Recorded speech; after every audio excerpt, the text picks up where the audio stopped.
Hello, this is Kayak. So let's begin. We shall create a composition and it's going to be called main. It's 1920 by 1080 pixels, 10 seconds long or less. Let's create a composition and we're going to start by creating a background. I'm using a background image. You can use any, drag it to your composition. Next, we're going to create the circle in the middle. We're going to use an ellipse. Come here on the menu, long press, they'll bring you up for your options here. Select ellipse tool and we're going to create a circle. To create a perfect circle, click shift on your keyboard as you're creating the circle. Now this circle has a border. We don't need it, so we're going to remove the stroke. Click here on top here and disable the stroke, and we're going to use the fill, which is going to enable the fill, and that's color white. We are going to center our anchor point here by right clicking on our shape and go transform. We center the anchor point. We're going to also center the shape itself. We go to the align option here, or if you can see the align option here, come to window and use align. Let's center it to our composition. Now the shape has been centered. Let's rename it. Let's rename it and call it circle. We are going to copy and paste it. Control C and V on your keyboard or Command C and V on the Mac. Now the circle 2, we are going to hide it. We're going to be using circle, the first circle here. Now we are going to animate it. We're going to use scale, the scale option. Press S on your keyboard. Move the time indicator around there, S on your keyboard. Bring for you this option. Click the stopwatch to create the keyframe here and change the digits to 0 and move a bit, almost 1 second, and change them again, the digits to 100. So reduce the time ruler to around there. So when we preview, our circle is creating a nice pop-up, but we want it to move in a natural way, to create the pop-up in the natural way. So highlight the keyframes, right click, keyframe assistant, ease. So now when we preview, it's creating that nice pop-up. So that is done. Let's go to our circle 2. Now circle 2, we're going to call it, let's rename it as boundary. Now this circle 2, let's make it be short. Circle 2, we are going to expand it. Scale, let's expand it around there. We are going to remove the fill option, disable it,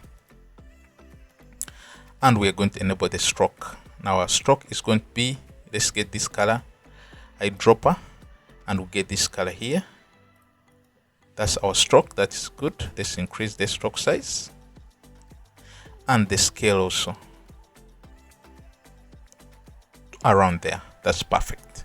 Now here we are going to animate it the way you're seeing it in the video. So what we're going to do is we are going to come to our layer here, boundary. On the drop down here, we are going to look for the option add. Click on it and add what we call trim path. So when you click and you add, you can see this option is already here. So on the trim path, when you go to the drop down, you come and find start and end options. Now move your time indicator around there and start the stopwatches to create keyframes and move them to both 100. The start and end. As you can see, they've created 2 keyframes, and move in front, move the time indicator in front around there and change the digits to 0 for both. So when we preview, you can see that now nothing is happening. So what we're going to do is we are going to highlight the bottom keyframes for the end option and move them a bit in front around there. Yes, around there. So when we preview, you can see that it's creating that animation. So in our composition, at the extreme end here and here, it's flat. We want it to be round. So what we're going to do is we're going to go to the ellipse, drop down, we got the stroke, drop down, we got the line cap, there's bat cap, we're going to choose round cap. The composition is showing us that now it has been changed to the round cap. So that's what we needed. If we preview, it's creating a perfect circle that we needed and the animation. So what we're going to do is duplicate boundary, copy and paste, and let's move the time indicator here to view, and we shall expand it using the scale option, S on your keyboard. Expand it around there, and we're going to change the boundary color or the stroke color to white. We are going to again duplicate boundary 2 and paste, scale, S on your keyboard. We are going to expand it to around there. Can even reduce the stroke size around there. Stroke color, we're going to use this eyedropper to get the color we want. This is the color. So if we preview, you can see that they are moving at the same pace, at the same interval. We want them to be moving at different intervals. So what we're going to do is, these are the 3 that we want to move at different intervals. So we are going to move it around there, drag them there, and we move boundary 2 and 3, the indicator around there. We move now boundary 3 around there to have different intervals. As you can see, when we preview, it's creating that perfect animation. So the last part is, we don't want the background to be staying in one place, so let's animate it.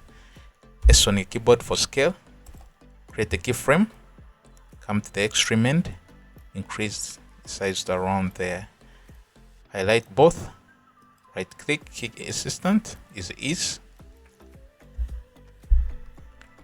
and we have created perfect animation. I want to make this animation simple. Please subscribe for more videos. Thank you.